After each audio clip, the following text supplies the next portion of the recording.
The Green Bay Packers defeated the hated Tampa Bay Buccaneers, a score of 26-20. Everybody who didn't only learn of the victory of an all-time quarterback, I'm Jack Tomzak, left to right in your radio dial. Aaron Pankey, former football coach, current Rhinelander resident. Sideline reporter John Vitamus, hailing from Sheboygan, but earlier today hailing from Green Bay, Wisconsin, where he attended the game, and he has his first-hand account ready to go. Yes, I do. So, guys, how was the game, guys? John? It was great. It was a great game, and I'll apologize because I'm a little hoarse because I had to shout over a lot of people to get my points across while I was at the game, but it was a fun game, and the Packers ended up pulling it out in overtime. It had its frustrating moments because that's what a Mike McCarthy team does, but it was a good game overall. John, I appreciate you bringing the All-Time Quarterback podcast directly to the people in person. But often at football games, people just yell supportive things or chant. How many points did you have to argue with an entire stadium filled with Packer fans? Especially "Go Pack Go" and right. Well, no. What was interesting is I was on the field and I caught Mike McCarthy as he was running off the field at halftime, and I asked him what adjustments he was going to make going into the second half, and it was really interesting because his answer was security. Well, if you don't protect the quarterback, you're not going to win a football game, so he wasn't wrong. I don't know what that guy knows about protecting anything, so I don't know why he needs security at all. But yeah, it was an interesting response on his part, I thought. All right, so let's we're going to go in reverse order for this show and answer the question everybody is asking, that being me. The Packers still in the hunt?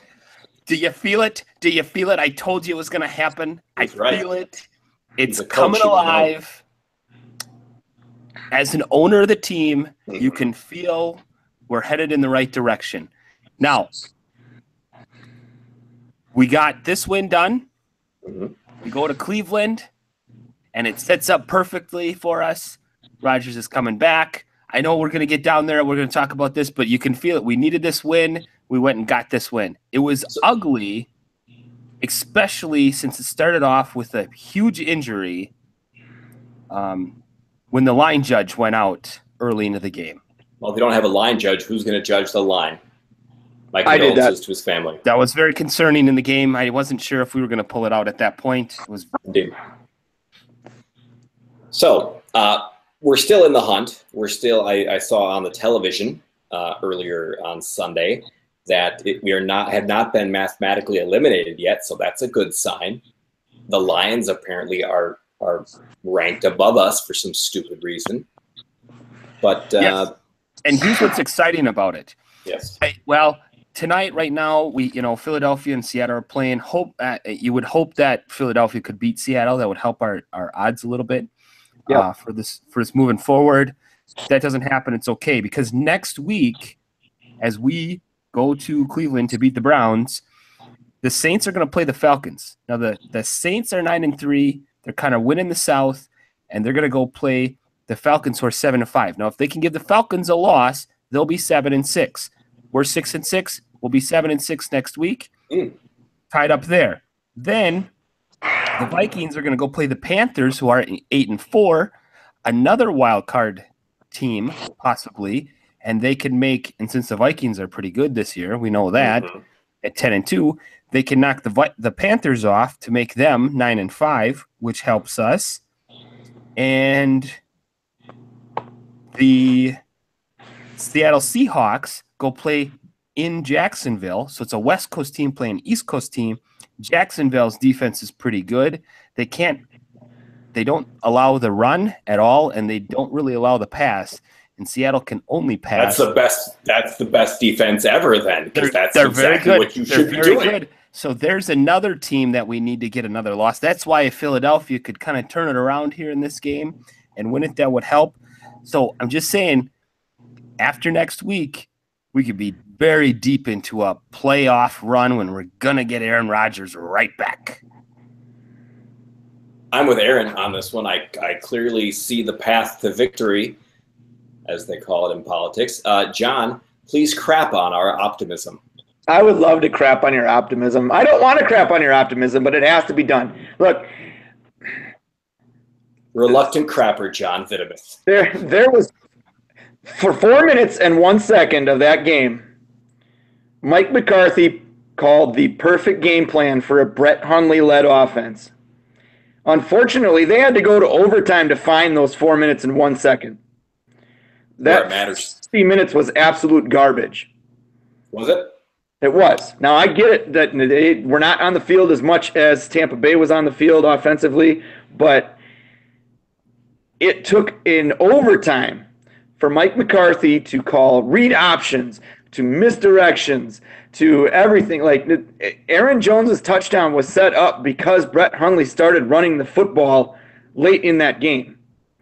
Well, and Aaron Jones made a hell of a play. He got stopped actually in the line and bounced it outside. I understand that he did that, but if Brett Hundley is not running, hasn't run 2 read options, that play goes nowhere anyway because there's 3 more guys standing there. Mm-hmm. Well, and Dean Lowry played a hell of a game. I mean, he had that touchdown weirdest and some fumble sacks. recovery, interception, whatever the heck that was beautiful and odd. The defense played awesome, I thought. They were in the backfield, and I get it. Tampa Bay is not a great offensive football team, but the Packers' defensive front 7 was in Tampa Bay's backfield probably more often than they had a running back lined up back there. And that caused the big play. Like, Clay Matthews had 2.5 sacks. Dean Lowry had the fumble return for a touchdown. I want to say the Packers had 5 sacks as a team. Maybe it might have been 7. 7. Wow. That defense played great. And they shut Mike Evans down for the most part. And they didn't even need to double him to do it, which was very impressive because I thought they would have had to double him to do it. But I didn't see any shading over to Mike Evans when he was lining up over there. That was a defensive win. And then the last 4 minutes of the game was the way you're supposed to call a Brett Hundley offense. Now, speaking of the defense, I sent Vidi something earlier in the week about how the Packer offense was allowing a lot of yards to the number 1 receivers and really doing a great job of the tight end and really shutting them down. Tampa Bay game, almost opposite, shut out the wide receivers but allowed the tight end to get some action. It's fine. It was just an interesting way of how they attacked us. Winston likes going to the tight end. Is that just a coaching decision, or is that some type of failure on the Packers' defense to leave the tight end more open? I think that was a focused effort because Mike Evans is a top 5 receiver in this league, so you're going to focus your attention towards him anyway. But, and I know that Cameron Brate caught 2 touchdowns, and I want to say those might have been the 2nd and 3rd touchdowns the tight end has caught against the Packers all season long. But those were his 2 catches. So if he catches those balls at the 50-yard line, it doesn't really matter. It just happened to be where they were at the time. But you'd rather have Cameron Brate scoring a touchdown than Mike Evans hitting you on an 80-yarder. Yeah. I'm a little concerned that they did let Barber rush for 102 yards. Which one? Aren't they twins? No, Peyton Barber the third. There's a different one. But I think that was more of a product of them being on the field for over 38 minutes than it was them giving up big yards per carry. Isn't he twins with Marion Barber the third? That's a good question.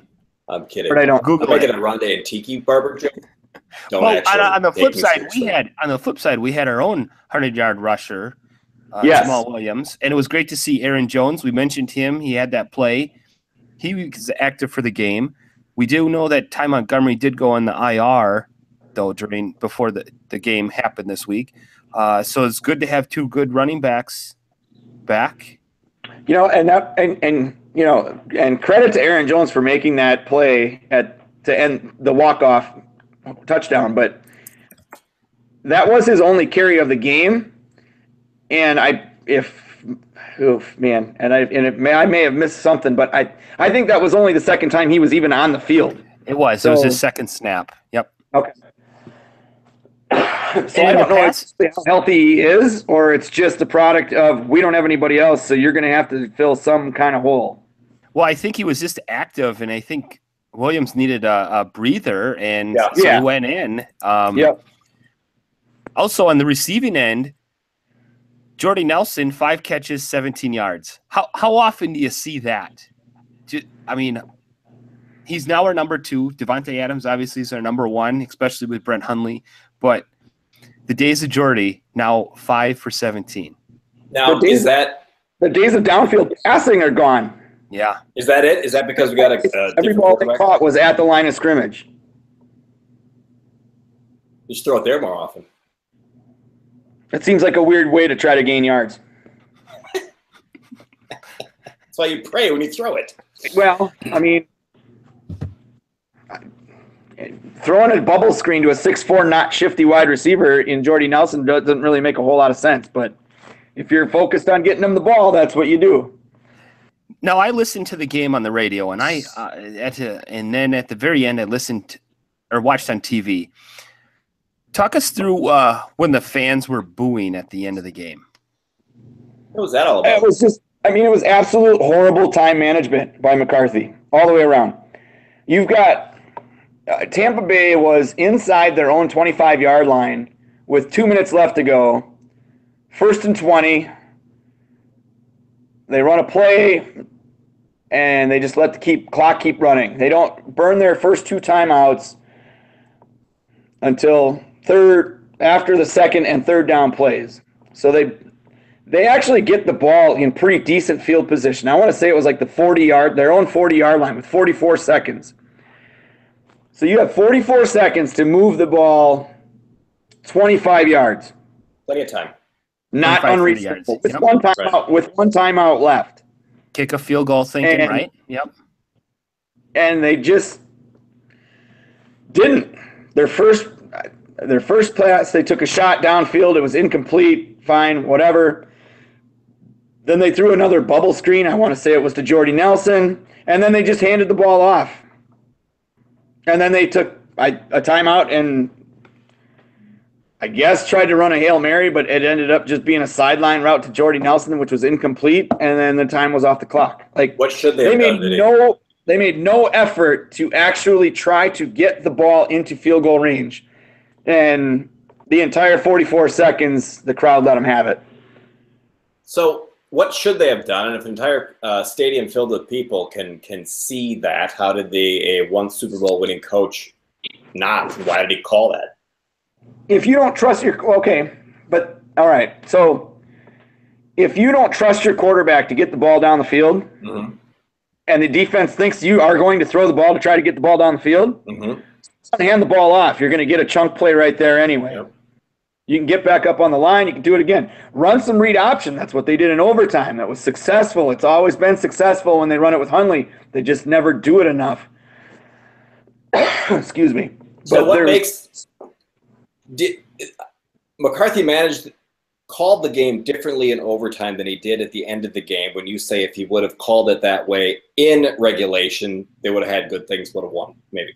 He called his offensive game plan in overtime was a complete 180 of what his offensive game plan was in the first 60 minutes of this football game. How does that happen? If it was that he saw that what he had done the first 4 quarters didn't work, so let's go this direction, or was he saving that? Did he know Hundley would be better at running it that way than the way they had been doing it? What accounts for the dramatic shift that led to success, and why haven't they been doing that stuff more often? This isn't just a recap of 60 minutes of failure. This is a recap of, generally speaking, 5 weeks of failure, 6 weeks of failure. Like, this is nothing new.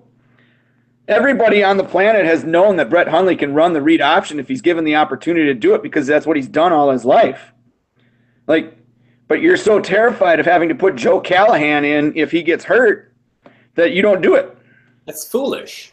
That's why in my opinion, I did not watch the game today. It seems foolish to preserve your the health of your backup quarterback who's not going to take you deep or anywhere near the playoffs because you're afraid of the third stringer. Why not just say, screw it and try your best? And if it gets hurt, fine, because we're going to the playoffs anyway. I think the point, too, that John's trying to make is McCarthy has even done this with Rodgers. It's just that Rodgers makes amazing plays to keep us moving down the field. I mean, it's still frustrating that the game plan is not creative enough at times. And their best plan with Rodgers is really just to get in the 2-minute and let Rodgers call the plays. It's just so frustrating. But aside from that, we're going to Cleveland. Hopefully they throw everything, including the kitchen sink, at Cleveland to try and get this next win. I mean, I think the game plan is going to be run the ball and play good defense. But we're going to need a little bit more out of the passing game. Jamal Williams had a heck of a day today, didn't he? Carried the ball for he had like 112 yards and a touchdown. Yeah. So why not? Almost 6 yards a carry. But a lot of those, like, there again, he's going to be more effective and Brett Hundley's going to be more effective if they have an option to just run the ball. Like that the interception that Brett Hundley threw that looked like the most god-awful pass that you have ever seen in your entire life. Yeah, I don't know about that. Point made. But it was a play-action pass that nobody bought him. Mm-hmm. Not a single linebacker actually thought they were handing the ball off there.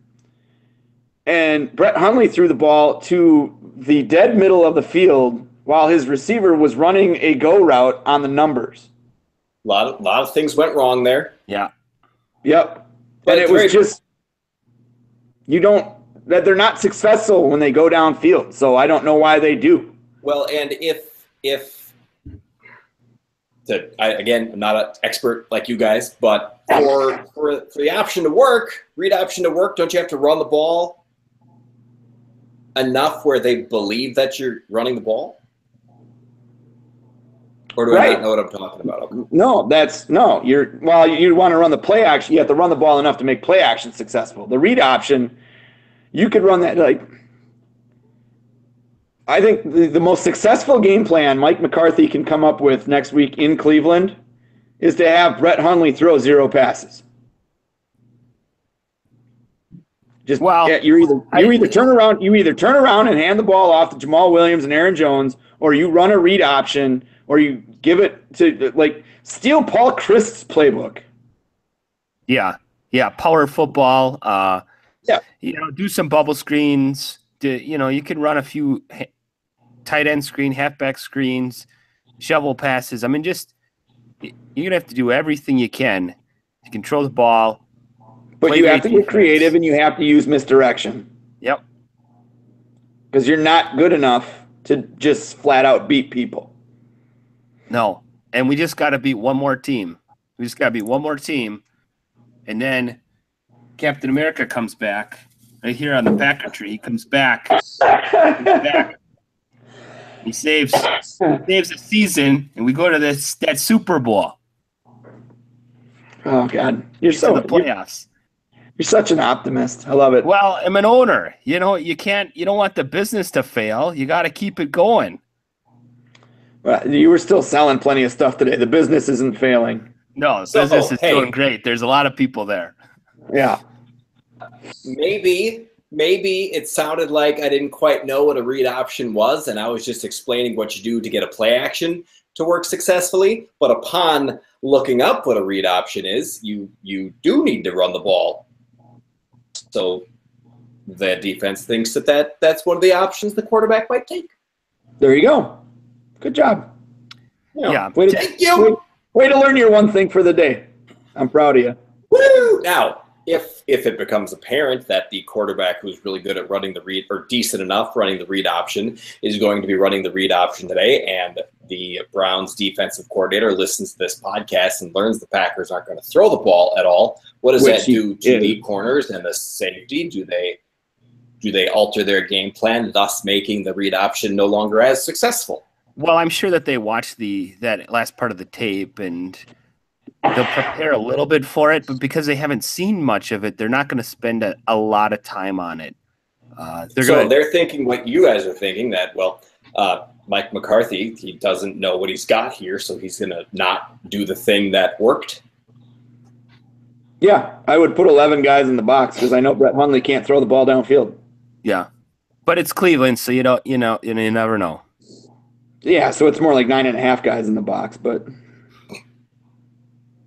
I mean, but they struggle on offense, that Cleveland team. So we'll see what happens. And the defense is feeling pretty hot right now.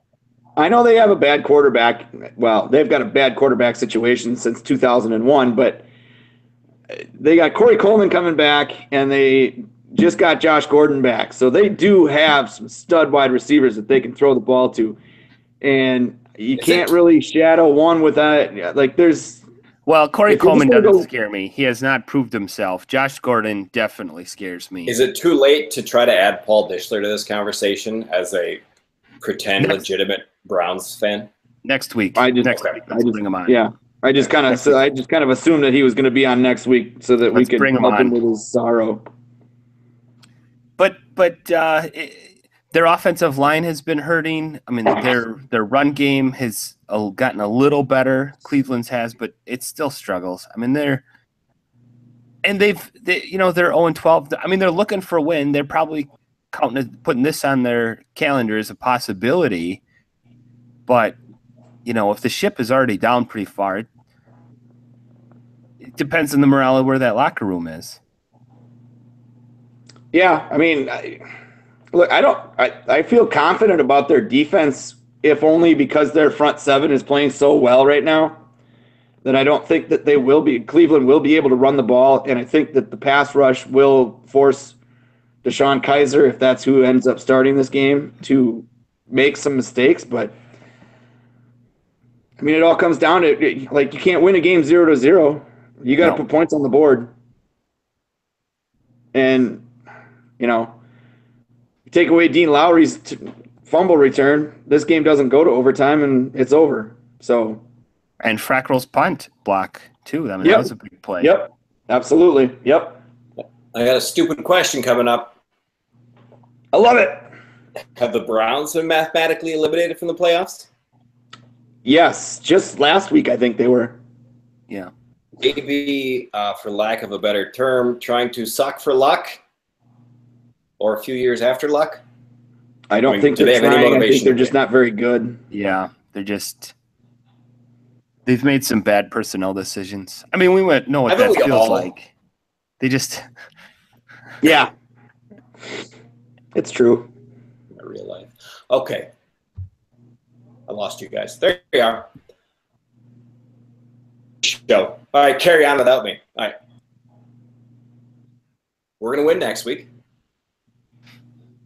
because the Browns are terrible. Yep. Do we? It's Carolina. On when Captain America is going to be ready to return? Yes. Or are they still doing that? We'll see when we get there.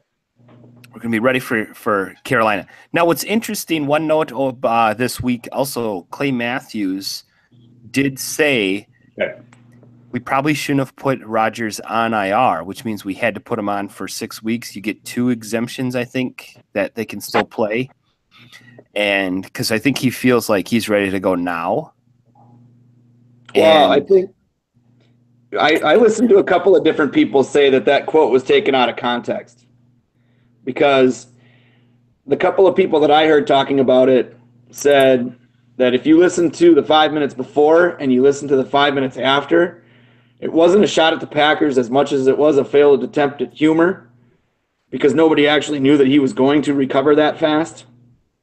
Like, he was basically saying, well, yeah, if we knew we were going to get him back in 5 weeks, why bother putting him on IR? That was a dumb move. Like, why would you do that? I'm not blaming the Packers. I just feel confident about where we're sitting with him coming back at Carolina. That gives me more hope. That's what I took out of the quote, was that a trusted player on the team feels like his quarterback is ready to play now, which to me says he's going to play in Carolina. Yeah. And then he's going to play the next game. So, and I don't think for a second that if he's less than 100%, there's no way he goes out there. I don't think so anyway. If the playoffs are on the line, I think I think he does. He'll go out there. Wouldn't you? Wouldn't anybody? Why would you? I mean, that's just what you love. It's your job. You love it. All right. Let's say you send him. He's got the whole year off. Let's say you send him out there at 80% against Carolina, and you lose that game, and he's still healthy-ish. Are you benching him for the next two? Because clearly not making the playoffs. No, but if things go south quickly, you may pull him quicker. Well, then what? But what's the point of playing him in 16 and 17 if you lose in 15? Practice. Then he's not 100%. Why would you get him injured again? Like why one the killer instinct? He's your best player. Right, but why would you run the risk of losing your $23 million quarterback just to win 7 games? 9 games. Left leg eaten by a shark, and they still played him. Yeah, but he wears Tommy Copper. He's better than Hundley. I mean, he's just. Yeah. All right. So you're negative Nancy on this whole thing. John Vitamus, thank you for being our sideline reporter at the game. I'm shocked that those all-time quarterback podcast press credentials worked. They didn't. I'm going to send you a bill for the bail. Oh, good. You could send it. All right. We'll be back next week after the Packers. If the Packers lose to the Browns, is that it for playoff for the math? podcast? I have to believe, though. They have to get to 10 wins. Do you want to stop the podcast? All right. Just turn it into a Browns podcast for the next 3 weeks with Paul. Regardless, we'll see you, and you can hear us after the Browns game. Hopefully the Packers will be victorious. And I'm sure at that point, John Vitamus will and start rooting the right way and stop being so damn negative and analytical about this whole thing. Probably not, but I'll give it my best shot. I'm out. Oh, subscribe on all your podcasty things like iTunes and Google Play and the YouTube channel and all that stuff. Yeah, I'm out. You guys should say goodbye now. Go, Pack, go. Have a great week, everybody.